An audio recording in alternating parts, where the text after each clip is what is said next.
Hello, everyone. I am Alyssa Poland, Director of Content Development with Destinations International, and I will be supporting today's webinar, Why Values Matter, Destination Strategy for LGBTQ plus Travelers.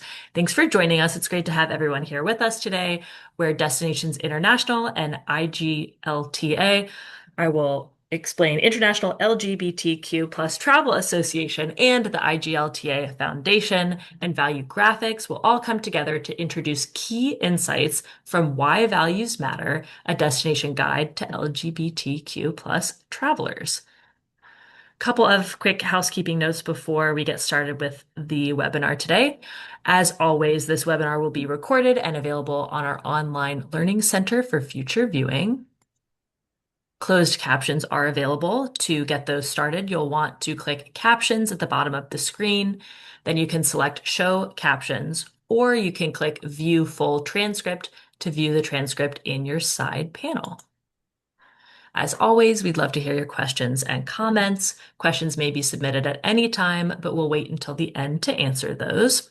When you have a comment or a question for our presenters, you can enter it in the Q&A box at the bottom of your screen. And with that, it is my pleasure to introduce Ava Wells, Director of Social Impact with Destinations International, to introduce today's webinar. Hey there, Ava. Alyssa, thank you so much for the warm welcome, and thank you all for joining us today. I'm just going to go over and share my screen and hope you all can see this okay. Thank you and welcome again to today's webinar, Why Values Matter, Destination Strategies for LGBTQ plus Travelers. Today's conversation is rooted in a simple but increasingly important reality. Travelers are choosing destinations and travel experiences that reflect what matters most to them. And for the LGBTQ plus audience, this means whether those destinations and traveler experiences feel welcoming, affirming, and aligned with who they are. As a result, destinations and organizations who respond to these values are better positioned to build trust and deepen loyalty. And that's why this work, to explore what matters most to LGBTQ plus traveler audiences with the IGLTA Foundation and with Value Graphics, is so critical. I'm really excited to introduce you all to a few of our speakers today. And first, starting off with Loanne Holden, VP of Communications and Marketing at IGLTA. Thank you so much, Ava. It's a pleasure to be here today. We are so proud of our work with Destinations International. Destinations are obviously a key part of our strategic planning when we're looking at advancing LGBTQ plus travel around the world. As IGLTA, we are a business association that has existed for more than 40 years, building a network of tourism professionals who believe that the wonder of travel can open hearts and minds. Our mission is to enable authentic travel that enriches lives and connects the LGBTQ plus community and the tourism industry, creating business opportunities for all sectors. And our network includes everything from airlines to hotels to destinations to travel advisors, tour operators, and travel media. But we're really leaning in today on destinations. And we're talking about values because the connective tissue in the IGLTA network is that belief in inclusive travel, no matter what type of business you're running. So we are very, very excited to present the value graphics work here today in conjunction with our IGLTA Foundation team. And here to talk a little bit more about the foundation is my colleague, TJ. Hello, everyone. Thanks, Loanne. My name is TJ Chernick. My pronouns are he, him, and I'm the Director of Partner Engagement for the IGLTA Foundation, as Loanne said. The IGLTA Foundation is the 501c3 nonprofit philanthropic arm of IGLTA. And we like to say we are where the rubber meets the road on LGBTQ plus travel and how it affects economic development and local communities. My background is in international education, international human rights, and international economic development as the former director of the New York LGBT Chamber of Commerce. So I particularly love the intersection of economic development, education, and travel. I think no industry does that intersection better than the travel, tourism, and hospitality sector. I could tell you about the foundation's work and our gender diverse travel advisory group, the fellowships that we offer to young leaders, the scholarships we offer, the research projects and safety guides that we provide for IGLTA members and our corporate partners. But I actually love this exercise of asking you all to close your eyes. And if I said, picture LGBTQ plus travel, it might and probably will conjure up the images that you see in media of beautiful people in beautiful places doing beautiful things. And that's great because we do absolutely want inclusion in media. That's wildly important. But LGBTQ plus travel is also a trans person having to go through airport security and getting misgendered. It's a non-binary person having to travel to their corporate job to somewhere like Texas and not feeling safe to do so or not knowing how to do so. Or simply going to visit your chosen family and crossing a state border, let alone an international border. And it's those hidden pieces of travel that if you have the privilege not to think about security, we cover that invisible part and often overlooked part of LGBTQ plus travel. And I'm really excited today, as Loanne said, we partnered with Destinations International on this project. So we're really excited to dig into it with you today. This kind of research is really where we love to shine and is one of our favorite parts of our work. And with that, I would love to bring up the incredible David Allison, who the founder of Value Graphics, to kick us off. David? There I am. Hi. Thanks for having me over. Really excited to be here and be part of this whole thing today. Our work is all about what people value, what matters most to folks. It's an interesting thing about being human. 90% of all of the decisions that you make, including if you're going to travel, where you're going to go, how you're going to make that happen for you, they're all made at this subconscious level. It's driven by like an unseen force. And that unseen force, it has a name. I like to call it just what matters most. So what matters most is driving 90% of all the decisions we make every day. And another name for it is what you value. So what matters most, or what our values are, driving 90% of all of the decisions that all of us make just by virtue of being human. So if you really want to engage and influence the decisions that people make, LGBTQ plus travelers in this case, you need to understand what they value, because that's how they're making all of their decisions. So instead, what most of us are doing these days today is we're looking at demographics. And after we've surveyed 1 million people around the world, I can tell you that demographics are really not a great way to be thinking about what makes people do the things they do and what's going to make people feel welcome, what's going to make people feel like this is a place that they want to be. In fact, demographics are only about 13% accurate in terms of what makes people who they are. So we have to look at values. We have to look at value graphics, not demographics. Because when you understand what people value, suddenly all the things you're trying to accomplish, they all get easier. I think I'm supposed to introduce somebody else, and I can't remember who I'm supposed to throw to. So somebody else jump in and save me here. Jose, over to you. Okay. You, David. Thank you, Ava. Hi, all. My name is Jose Arana. I'm gonna be giving on a bit of those sort of destination-specific snippets in support of both IGLTA and David's leadership on what you just heard on values. So I think with my last intro, everyone will just get back on and we'll get started with the insights. Fantastic. Thank you, everyone, for the introductions. Once again, remember, feel free to put any comments in the chat, or if you have questions for us, toggle over to the Q&A area. We'll be addressing those at the end. Love to start off with a Mentimeter. Get your thoughts, your feedback, and really bring you into the conversation today. Because before we reveal what matters most to LGBTQ plus travelers, we want your perspective on what you feel influences whether a traveler feels like they belong in a destination. Now, we could, of course, put on our hats and thinking about this from the LGBTQ plus lens. We could think about this broadly, maybe even from your own travel experiences.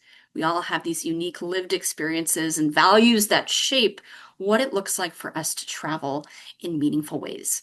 So feel free to scan the QR code or go to menti.com, enter in those 8 digits that you see on the screen, and in just a moment, I'll pop over to the Mentimeter to see what you all have to say.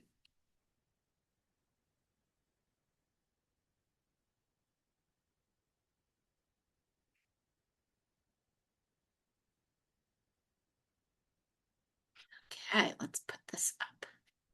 So we can see some words starting to trickle in. Authenticity, visibility, and community. rise to the top, a warm welcome, acceptance by locals. That's a really interesting one. Safety to be themselves. Destination reputation. I think that ties really closely to safety as well, really getting a sense of, is that destination going to be able to open their arms to me in a way that feels safe and feels secure? Safety, of course, has risen up to the top. I love that residence also comes up because travel is not just about the experience we have with our families or our friends that we travel with, but how we engage with the barista at the coffee shop or the waiter or waitress at a restaurant.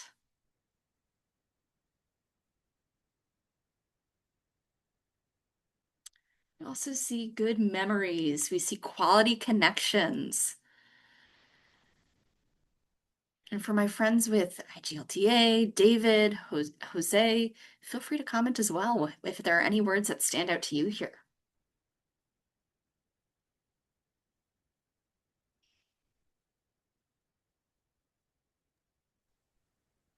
I'm excited to see that some of these words are the exact vocabulary that David is going to be discussing. Yeah, it's pretty cool. People are kind of cluing into this. This is fantastic. Absolutely. I think one last word that really stands out to me here that we were just seeing for the first time is comfort. And that is absolutely going to be a part of what David will reveal to us in just a moment. Thank you all for playing along. We've got one more Mentimeter later on in our webinar today. But with that, David, I'd like to turn back over to you. Okay, great. So I get to tell you what we found from doing this research. So just very quickly, we surveyed just under 2,000 people who are travelers who are considering coming into the United States for a travel experience, who meet the profile and self-identify as being members of the LGBTQ plus community. And then we compare their results from the short survey we give them to the million surveys we've already done, the billion data points we got in our data set, and say, okay, so for people like that, here's what we know matters most. And three values rose to the top as being far more important to the folks who are in the LGBTQ plus travel intenders group that we surveyed than everybody else. And they're harmony, health and well-being, and balance.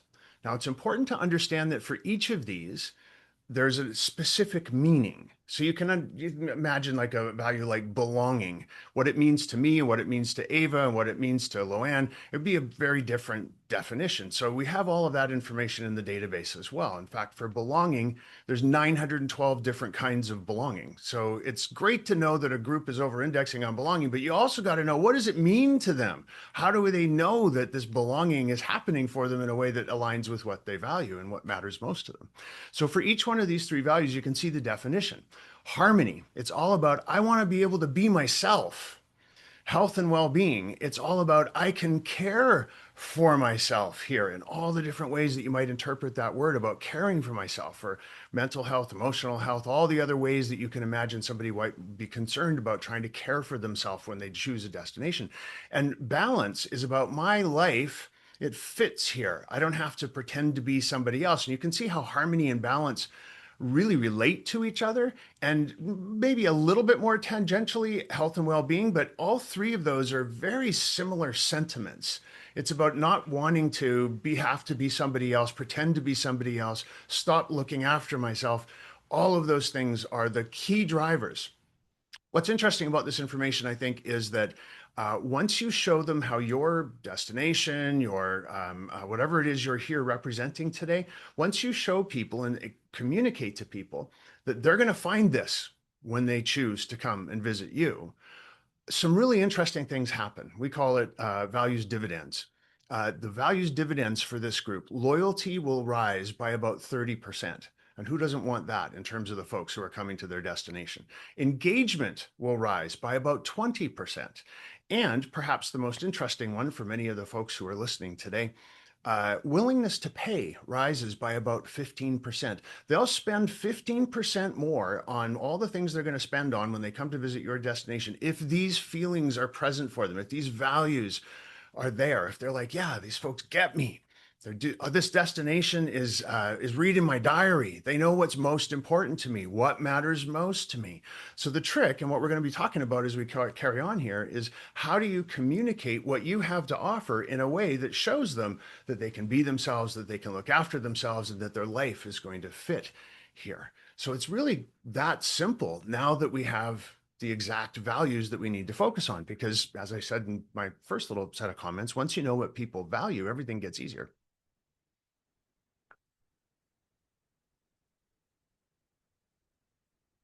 So, so I think that's me now. Thanks, David. That great tee up there.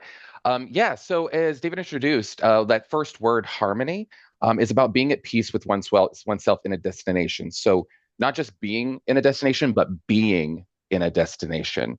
And for LGBT travelers, that reflects the absence, in quite literal terms, the absence of friction between identity and environment. So it's that ability to move through a destination without needing to edit, explain, or protect the certain parts of who you are. And in practical terms, that means that harmony shows up for a traveler in throughout the journey. It comes in the first part, which is the inspiration for your travel. So asking, will I be welcomed or just tolerated in this destination? And that means what that means and a solution is that means that representation matters not only during Pride campaigns and Pride months, but year round. Knowing that all of that the imagery in those and that advertising is authentic. Um, and in the planning process, the harmony becomes about reducing the friction that travelers want clear information about visible non-discrimination policies and confidence that they won't need to do extra work to determine whether a destination is safe or affirming. In the way that I know that if I walk through a founding partner of IGLTA Foundation, Delta Airlines, if I walk through a sky bridge to a plane, I know that I'm going to see people like me. I'm going to see people with disabilities in the posters and the advertising. I'm going to see people of color. I'm going to see same-sex couples that are obviously couples and not just best friends. So that in that kind of part. So and then once in the destination, harmony becomes more operational and is reflected in that front line interaction. It also looks like the interactions that the organization or the destination is having with local LGBT organizations, and seeing that very openly. And they want to see if they want to know that they're going to be able to move through the destination authentically throughout their entire experience. So I think, and this is something that I know David's going to touch on, but what that is especially important again is that authenticity behind the storytelling, and seeing that it truly embedded in the destination. And LGBT travelers are actually highly attuned to whether belonging is embedded in a destination's culture and operations, whether it appears only during a specific time of year or not. And I would love to cue up David to kind of talk about that distinction between authenticity and performative inclusion. Yeah, sometimes it's easier to think about this stuff if you take it out of your own industry. So for me, the times when I'm feeling like it's performative is a lot of financial services organizations, television commercials. And there's a group of happy people, and there's a couple, a male female couple over there, and then you start having to count the people in the group, and you're like, okay, well, there's clearly a couple extra guys. I wonder, oh, and he's looking at him in a way that maybe they're a couple. If you have to work to understand if you are in the space and in the message, then it's not working. It's just kind of hedging their bets and hoping that they're not offending somebody who might be a member of the LGBTQ plus community. So being authentic about it and just letting it be visible and letting people see themselves, not just during Pride Month, but all year round. Here's a quick little example, a little idea you might want to try out. I'm going to call it a Be Yourself campaign. So imagine that all the people who are involved in the tourism industry in your particular destination wore a little tiny pin that just said BYH, be yourself here.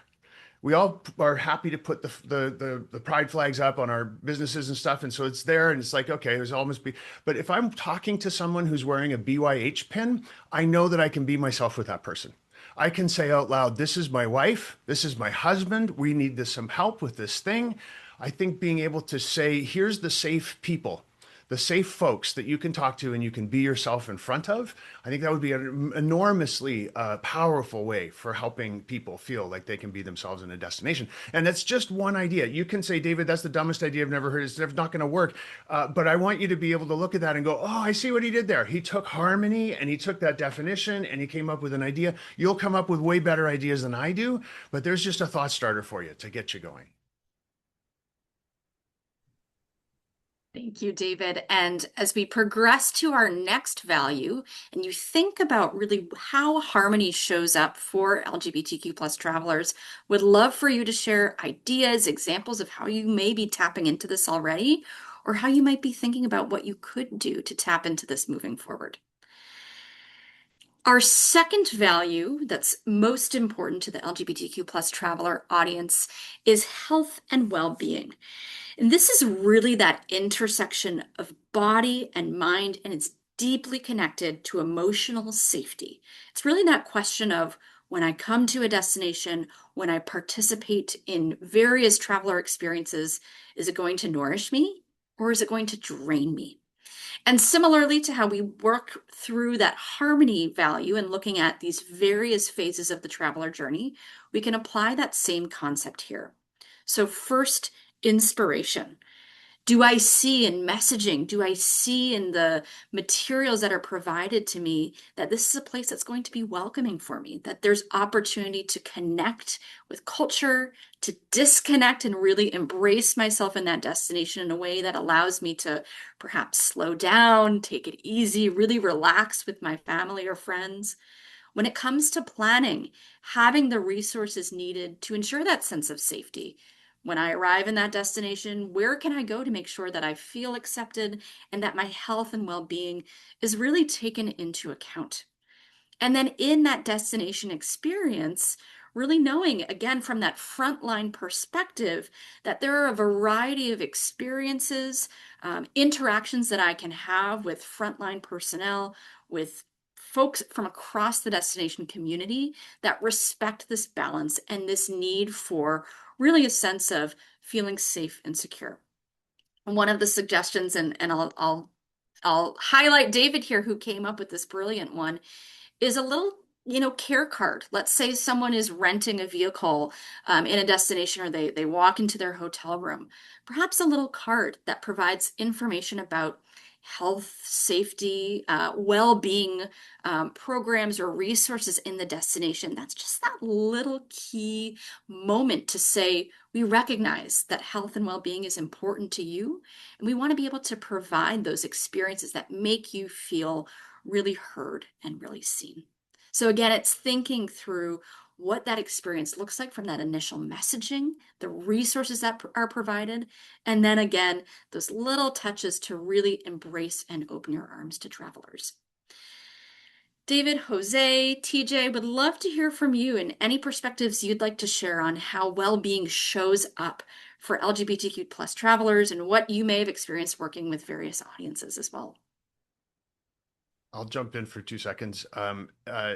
We've all had that experience when we're away, wondering, can I be myself in a particular setting? And perhaps the most heightened of those moments is when you're thinking about our own health, mental health, emotional health, physical health. Even just like, I'll give you an example. When my husband and I travel, we like to go and work out together.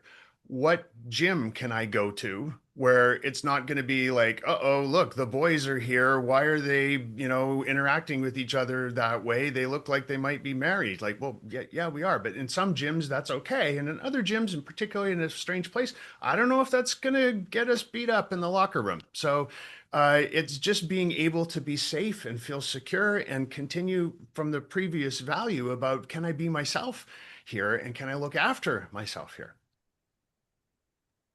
And not just gyms, pharmacies. I mean, everywhere you think that you might need when you're away. Sorry, TJ, I just cut you right off. No, no, no. I'm doubling down with what you said. I mean, I'm already anxious as it is traveling. Even if I even if I know it's an inclusive destination, but when I go into a hotel or a restaurant and I see a rainbow sticker or a rainbow flag on a desk, I mean, just something so small and indicated, it just makes me feel like I don't have to take a beta blocker to leave the hotel. And just those little things go such a long way. And I think that's the thing that, like David is saying, I think there's such small things that can be done to create inclusive experiences. And I know how to take care of myself on the street, but it's when I'm in a space that I can just let my guard down a little bit, and a little goes a long way.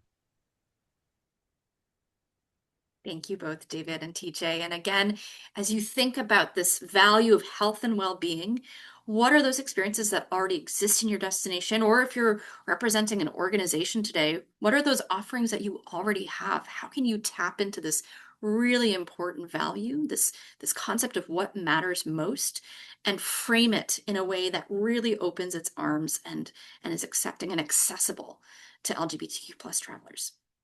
And that brings us to our third value, balance. Now, balance again holds a lot of emotional weight because it's really tied to the stability, perhaps even the instability that has long existed for the LGBTQ plus community.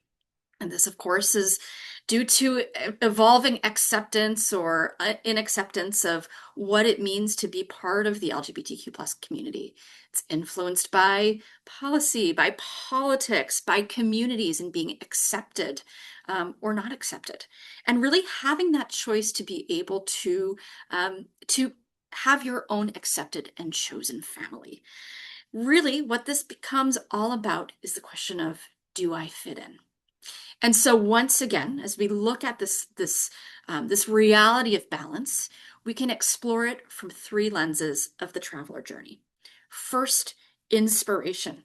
Is there representation of those chosen families? And that could be multi-generational. That could be traveling with your parents, with elders, with children, with friends. It really broadens that perspective of seeing yourself visibly represented and knowing, having that signal that that balance exists.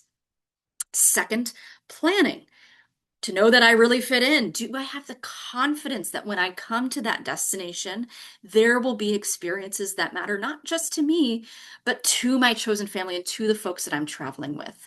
Something to consider here is a multi-speed itinerary. Maybe you like to travel a little bit more slowly, and the folks that you're traveling with really like a high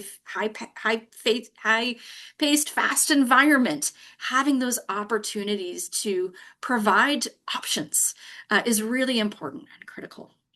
And then finally, the destination experience, giving those signals, those signs that that balance is available. Again, through those opportunities to connect in those little moments that resonate and that give folks a chance to participate where they want. Once again, I'll turn back over David, TJ, even Jose. Why do you feel balance is such a strong value here? Any comments? The data is pretty clear that balance is a strong value, but also that it's so much more important to the LGBTQ plus community than it is to other travelers. So it may seem like, yeah, no kidding, people want to have some balance in their lives and they want to feel like they fit in. But for this audience, it's intensified. So everything you can do to show balance in all of its various forms is going to be something that they're going to be attracted to magnetically and go, okay, here's a place where, for example, one of the ideas we've been talking about with Destinations International and with our friends from IGLTA is what we call two-speed itineraries. I am not a one-speed human. And when I see representation of the LGBTQ plus community in advertising and marketing and communications campaigns for tourism, frequently we're all depicted as people who want to take off our shirts and dance on a float. And there's maybe some part of me who wishes I could still do that, and that I was, that was still a fun part of my life. But there's other parts of me as well. So I want to know that I'm going to be able to chill, that I'm going to be able to relax, that I'm also going to be able to go out and have a good time, that I'm going to be able to do this. And we need to show the balance I'm looking for in the way I spend my time when I'm with you is going to be there. And to add a bit on what David and Ava are sharing from that destination experience standpoint, we also need to remember that us as destination experts, or we know our hometowns, we know where we come from, but we definitely know, or we cannot assume that those traveling also know, let's say, Puerto Rico, which is my hometown. So definitely we need to give them the different options or opportunities and showcase what the destination has for everyone in general, or everyone, all of them, to better position them in deciding on, when I go to Puerto Rico, in my case, what can I do, or what do I want to do that fits my travel pattern, that balances me out when I'm just arriving to a destination. Jose, I think you just triggered something for me that makes a ton of sense. We all put our directories together and say, okay, you're in your hotel room. Hey, welcome to Puerto Rico. Here's all the different things you could be doing. What if you organize that by energy level? Here's all the high energy stuff that you can do in my hometown. Here's all the medium energy stuff. Here's all the stuff that you do as a couple. Here's all the stuff that you do when you just want to relax and chill. I've never seen those options presented based on that kind of balance that people might be hunting for. It's usually based on geography or interest, but why not base it on energy and the different types of experiences that people are going to be like? Just an idea, just a thought starter, but there's a great example of how it could come to life. Dude, that's so funny. I literally was going to say something along the same lines, and I actually, Jose, you inspired me because it was so great working with you on our convention 2 years ago, because you were so thoughtful about ensuring that we knew the list of like LGBT owned businesses, the LGBT inclusive spaces that we could go to. And I think that there's something to be said for like what David said. Like, is there a way, if you're a destination or hotel, that also what the LGBT owned businesses, the Black owned businesses, the women owned businesses that you could go to, just to spark inspiration of traveling to different spots of your destination because you want to go support a local diverse owned business. So, love what you both said. I love that. And I think that that really nicely extends this concept from a leisure traveler experience into a business traveler experience. With the IGLTA convention in Puerto Rico, that's a great opportunity to engage with those small businesses, showcase the vendors and suppliers who represent the LGBTQ plus community or those other communities, to really get that attendees and delegates that feel and that flavor for how vibrant and diverse the community can be. So really great thought, TJ. So with that, I'd like to turn over to our second Mentimeter for the day. We've been exploring these values through a three-stage lens of what that traveler journey looks like. Inspiration, planning, and then the in-destination experience. So we'd love to hear from you as you think about how these values might be able to show up in your work. Where do you see the greatest opportunity to activate those values? Again, scan the QR code. You can go to menti.com. We'd love to hear what you think.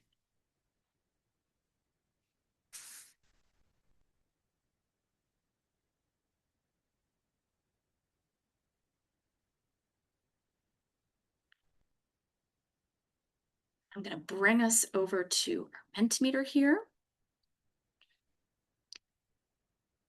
So our results are trickling in. We can see that they are changing in real time. Really interesting to see, at least at this point, that the majority of folks recognize the greatest opportunity is in those in-destination experiences. So it's not necessarily just about that marketing, that promotion, that representation, the itineraries that we build, the information we provide in our visitor guides, but really what happens when someone comes to our destination.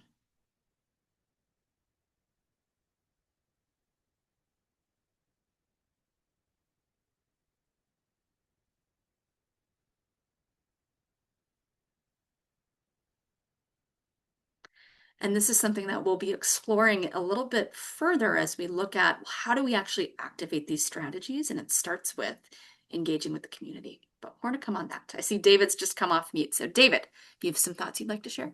Yeah, I just want to point out that these three values are more important in terms of how people decide what they're going to do and how they're going to live their lives who are members of this particular audience. But that doesn't mean they're unimportant to the residents in your destination. So by leaning into these things and thinking about it, and like, we want to be truly inclusive, we need to understand that there's people who live there year round who are also going to be impacted by the things that are happening when folks come in for tourism. So there's no reason why these things need to be hidden away just for the LGBTQ plus community when they happen to show up in your hotel or in your destination. This can be stuff that is highlighted and pushed to the forefront in the way you speak to local residents, to other kinds of travelers who might be showing up. These are three values that are going to serve you well, regardless of who it is you're trying to engage and motivate and inspire. Thank you. And thank you, everyone, for sharing your perspectives. Now I'd like to turn back over to Loanne to share a couple thoughts from her perspective. Thanks, Ava. This is such an interesting quote. These values may sound intuitive to LGBTQ plus communities, but what's powerful is finally having measurable data behind lived experience. In my role dealing with communications and media for IGLTA, the number one thing that we're asked for is data. Everyone wants to know statistics, but they want it through an economic lens. They're always looking at placing a value on us rather than considering our values. And so that's what I find so meaningful about this, is because this is data with heart that actually sees who we are. And for those of us who are on this call and sitting in places of privilege, a lot of these things might seem like just things that we take for granted. But we also have to take a step back and consider the nearly 70 countries around the world where our lives are threatened by laws just by virtue of being queer people. So we have to look at these values and think about how we, as more progressive destinations, can really lean into these values to help expand it around the world to emerging destinations that still are feeling concerned about supporting us as we are. So I think it's a great opportunity for everyone on this call to lean into data that doesn't guess about our lives, but actually takes the time to understand us. And if we can embrace this, then we'll have a more safe and welcoming world for everyone to explore. I fully agree. And I just want to add that what's the default?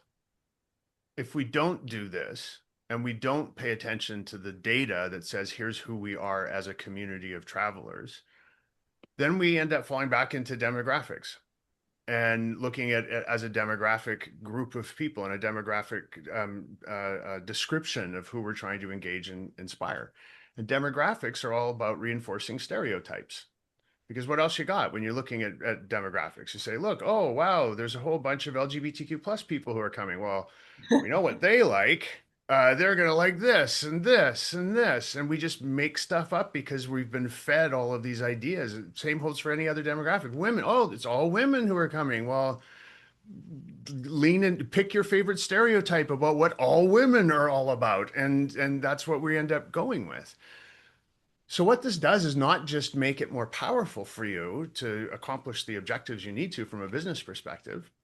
Remember, 15% lift in what people are willing to spend. There's some economic data that ties back to this data, but it also helps us stop using demographics as a way to try and understand each other, which just perpetuates those myths about what do women want? What do gay folks want? What do Black people want? What do rich people want? It's all just so inaccurate and ridiculous, but it's what we use because we don't understand what really matters. And now we do. I think those stereotypes and rainbow washing go hand in hand, David. Yeah, yeah, yeah.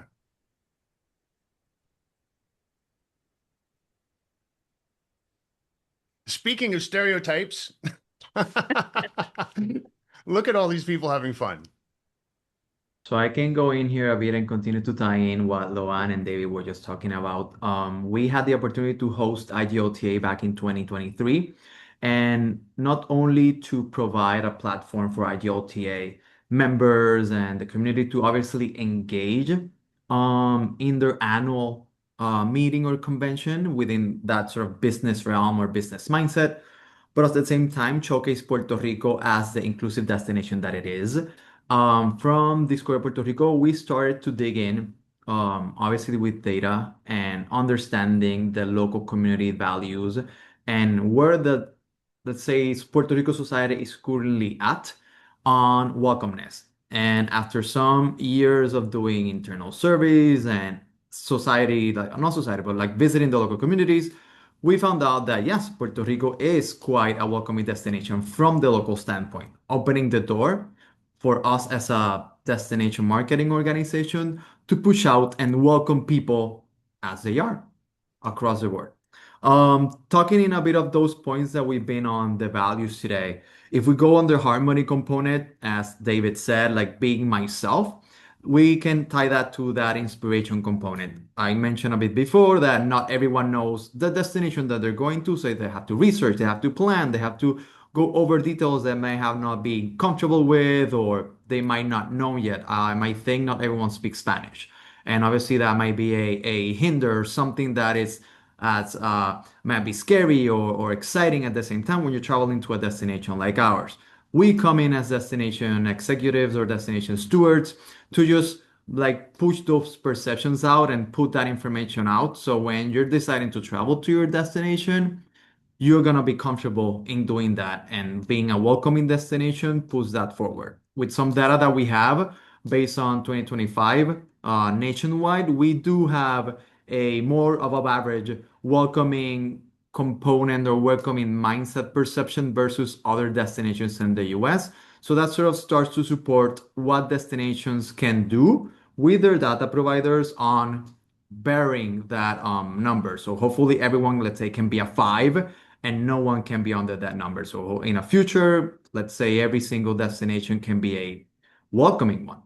On the health and well-being, we are lucky that in the typical mindset, we can offer that beach or nature aspect. So we welcome everyone to just sort of relax and recharge at the destination. So that can, let's say, call that the low energy that we were speaking about early. But at the same time, if you want some higher energy, you do have that culture, you have that local engagement that people that travel to normally like. So talking to that barista in the coffee shop, as Ava showcased a bit earlier in our chat, or engaging with the local community when you either go out to nightlife that fit on David's, let's say, stereotypical LGBTQ when people go out, but you can also do the same at a museum or strolling around Olsen One, or just staying within your hotel if you want to do that. Engaging with the local community is another aspect that will sort of support that well-being component. And then if we want to talk about that balance, and that's when, let's say, the destination experience comes in at its finest. And we're just gonna piggyback on what we spoke about, that energy part or the different things that you can do in the destination will support what our fellow travelers are looking for. If I want to go to a destination and just stroll around on the beach and lay there for the next 7 days, that's us, that's great. And if I also want to go out and every single minute of my travel be doing experiences or doing night ends very actively, that's also great. We just want to make sure that as destinations that you feel welcome, safe, and included in what we are as a destination. So when you go back home, wherever that may be, you not only feel refreshed, but also add that sort of broader sense of community and I'll call it the wow factor that we get when we travel to a destination, we go back home, we get that broader sense of world that we live in. So we're out of our bubble, at least for that day to 7 days where we're out.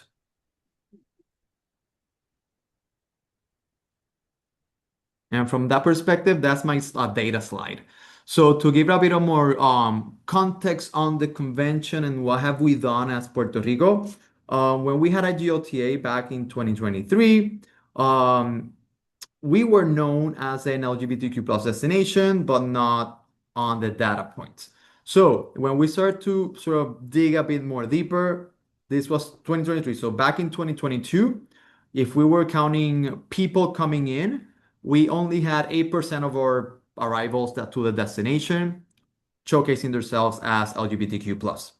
After the convention 2023, and now let's say talking 2026, it's on 11%, and we're just halfway of the year. So we've seen definitely the growth of the fellow LGBTQ members come to a destination because we're seen as an inclusive and welcome one. And we get that data from the data that we've done has right now 92% of those visitors coming in sharing their high intent to return to the destination or recommend the destination to other fellow travelers, and over 90%. So the efforts that we do to showcase Puerto Rico as a welcoming destination to everyone, but at the same time inspiring them to be themselves in the destination, support those numbers. And also, on a, let's say, flip side, there are always ways to improve.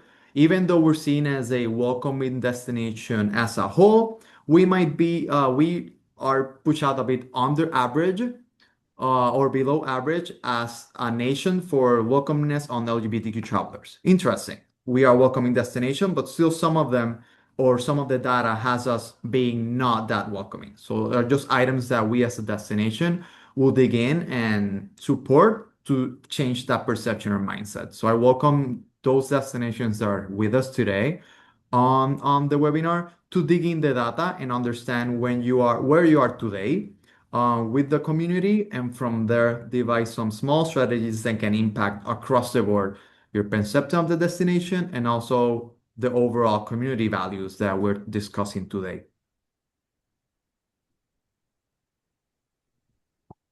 I see Loanne has come off mute, but I actually have a question for you, Jose, if I may. Yes.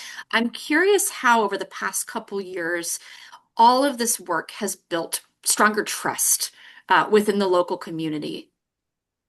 Yeah. So, for example, this month, again, we just closed off Pride Month. We participated at our the annual Pride 5K there's around. So we do have relationships with the local community members. The community has grown and it sort of continues to integrate itself. For example, today there was some data out that Puerto Rico currently has just over 40,000 LGBTQ plus members or community organizations or companies within the LGBTQ plus Chamber of Commerce. So growing the sort of segment and how we've gone throughout has been one of our sort of key north. We continue to engage with the community, participate in the community, do data both intangible. So if we're out, we're engaging with those people that are coming in, talking to them, understanding why they came to Puerto Rico, how are they having the experience, but then also the hard data with the research team, just looking into the data, not the data, those surveys that come in, what are people saying about, and how can we continue to support them, to support other people, to continue coming to Puerto Rico and having that positive experience. And I just wanted to back up and salute Puerto Rico for their hard work because, coming from an IGLTA perspective, we're going into destinations with a large group of LGBTQ plus travel professionals and allies who are there specifically to look at a destination through that lens. And so when we did our post-convention survey, 44% of the respondents were actually in Puerto Rico for the first time. And 99% of our survey respondents said that they would recommend Puerto Rico as a destination to their clients and friends. So I think that's a real testament to the work that Puerto Rico has put in toward being more inclusive, and it shows. Those statistics are huge. Thank you for sharing that, Loanne, and thank you, Jose. Is there anything else you'd like to share before we continue on? Come visit Puerto Rico, just let us know. Obviously, we're not going to plug in. But again, as you know, us all destinations have that responsibility of welcoming people to our destinations. It's something that is naturally ingrained to us because we definitely want to showcase who we are, what we are, and where we are in the world to everyone that comes in. So again, our North being a welcoming and inclusive destination should be something that all of us aspire to. And as I mentioned a bit before, we should just have an 1 out of 5 or 5 for every destination on being welcoming and inclusive. And that be sort of the standard of all destinations. Thank you so much. So where do we go from here? And we recognize that folks who may be joining us may come from different places across North America, maybe even globally, and are challenged by really being able to lean in and to tie this work to their strategic priorities, to what matters to their community stakeholders, to their boards. At DI, we believe that tourism can be a force for good. It can create that community vitality. It can create that economic growth for local businesses, local communities. And it can really uplift and provide a sense of dignity and connection for our residents and for those visitors who come in. We had talked a little bit about, and Loanne had shared this with that wonderful quote, really looking simply just at economic data only tells part of the story. But when we think about these LGBTQ plus traveler values and how we can ingrain that into the strategies that we create, we can actually look much more broadly. Of course, there's visitation, but how can we look at the influence that this work might have in partner alignment, in building stronger relationships with community groups, with the residents themselves, and really leaning into resident sentiment in terms of representation and visibility, being able to showcase actual local residents in our marketing and in our messaging through testimonials, through lived experiences that give our visitors that sense of belonging, that sense of safety, that sense of harmony that they're seeking. All of these become a broader way of really building out that evidence, showing our stakeholders that we're not just about bringing in visitation and increasing those dollars, but we're really making an impact on our travelers. Again, that leads back to that trust, to that loyalty, and on our communities. Our residents are understanding the importance of the work that we do, and it's creating a lasting impact in creating more welcoming and responsible destinations. And that's what social impact is.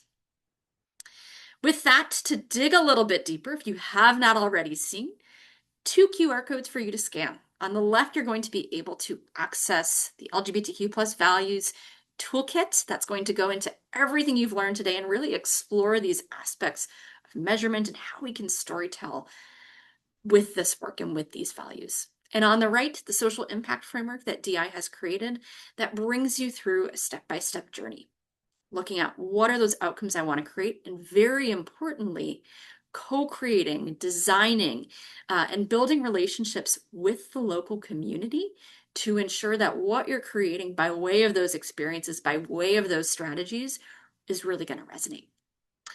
So with that, I'd like to thank you all again. I know we've got a couple of final comments from Jose, from David, from TJ before we turn over to some Q&A. So maybe TJ, we'll start with you. Um, yeah, thank you. I just want to thank you, Ava, and your incredible team at Destinations International for having IGLTA and the IGLTA Foundation on this call.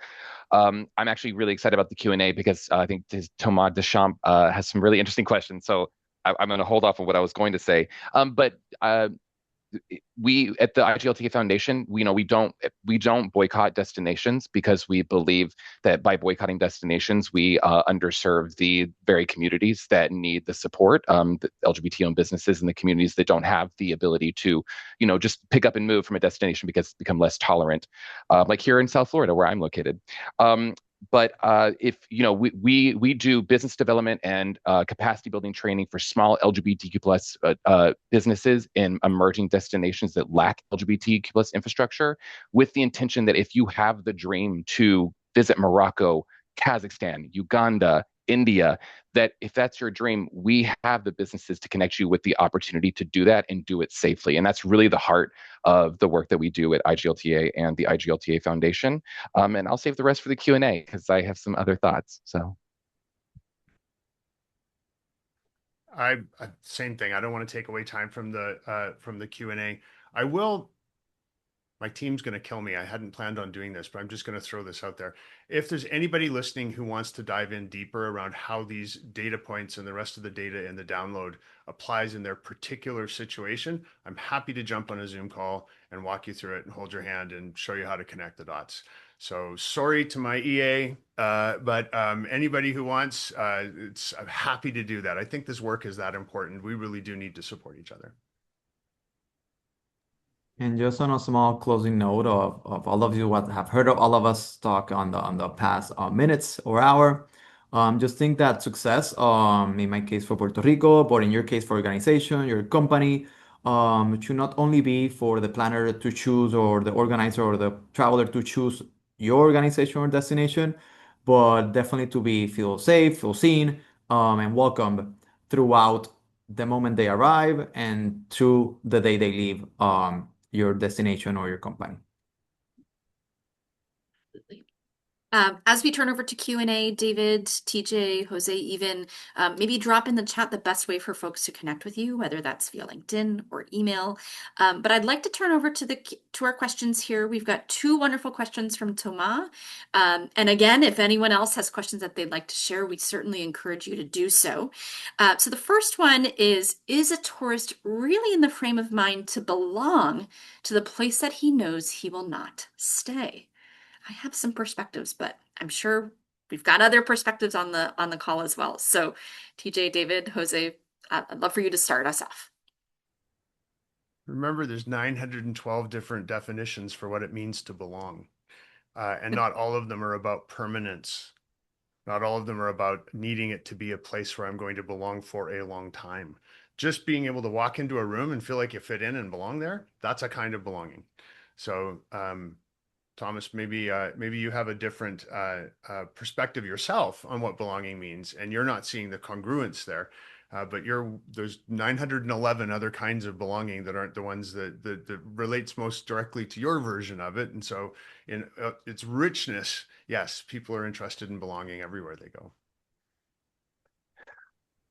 I think there's something to be said. I love what you said, David, but I think when it comes to a destination perspective, like you said, there's plenty of ways to belong. But when you think of the smaller LGBTQ plus famous inclusive destinations, the Asheville, New Hope, Saugatuck, the Zipolite, the Chengdu, China, the Mendoza, Durham, North Carolina, or South Carolina, like those places became inclusive because queer people traveled there. They felt such a sense of belonging that they ended up moving and staying there. I live in one of those communities in Wilton Manors, Fort Lauderdale. That was just that. It was, 20 years ago, it was a trailer park, but people found it and they moved in because it became an inclusive space. They knew they could belong here and they wanted to permanently belong. So I think there's something to be said about like belonging in the sense of maybe they want to come back so many times they end up staying. That's what I want to say. And that exactly aligns with what I was going to share. So, from a Destinations International perspective, we often talk about this concept of community vitality, and it starts with the visit. We go to a place, and if we experience that sense of belonging, that's when we start to look at real estate and we start to think, oh my goodness, I could move to this place. And it really begins that cycle of becoming a part of that community. So, I think that to answer your question, Thomas, they can absolutely be in that frame of mind. Now, you shared a second question with us, specifically about what kind of data can be captured in France. So, specifically, in France, it is forbidden to ask questions about sexual orientation in order to avoid discrimination. So, there's no data about gay frequentation in Paris. What do we do in this instance? How can we best understand what our community needs and what our travelers need? Well, I David? know a guy who has a data company who could help you out if you want to have a chat. Uh, uh, but can I just go back to the previous one for a second? I want to tell a quick little anecdote. You know how sometimes you walk into a party and you're like, I want to stay here all night. This is great. The vibe's perfect. I like the people. I'm having a great conversation, everything about it. And you're just like, let's settle in. We're going to stay. And then there's other parties you walk into and you're like, "Ugh, I can't really put my finger on it, but I don't want to be here." And you turn to your partner and say, let's just do a lap and say hi to the host and then tell them that the babysitter is broken and we need to go home. So that's what we're talking about. If you want your destination to be the first kind of party, not the second kind of party.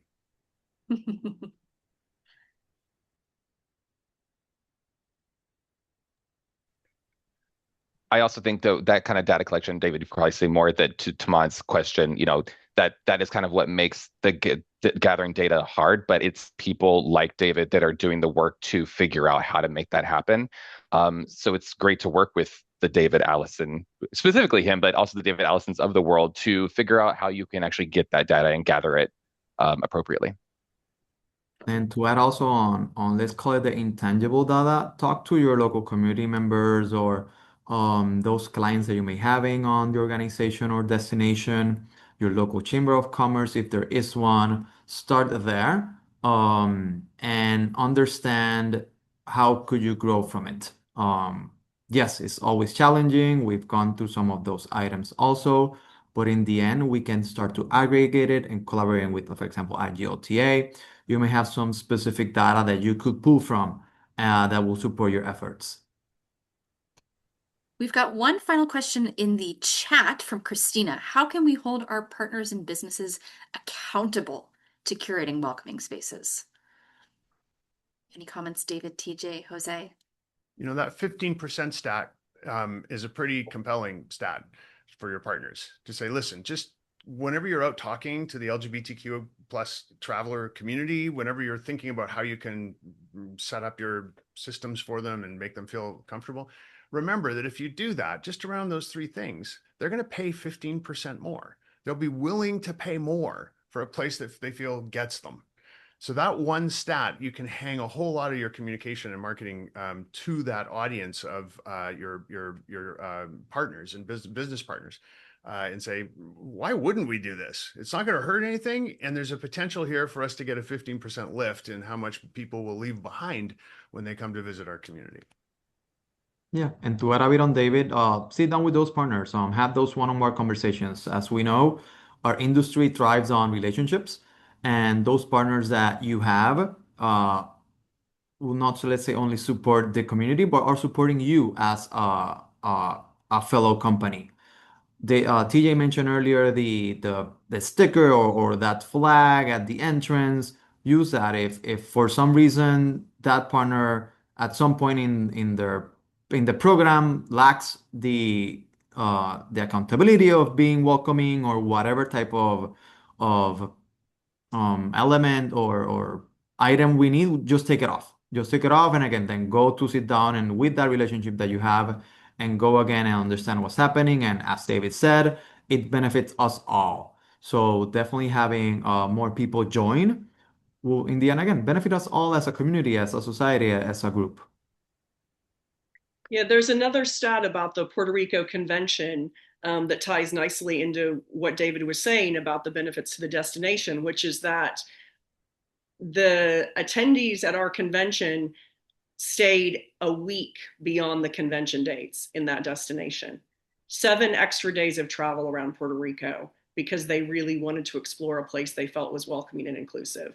So I think that underscores very well for your partners and businesses that there is a huge benefit there.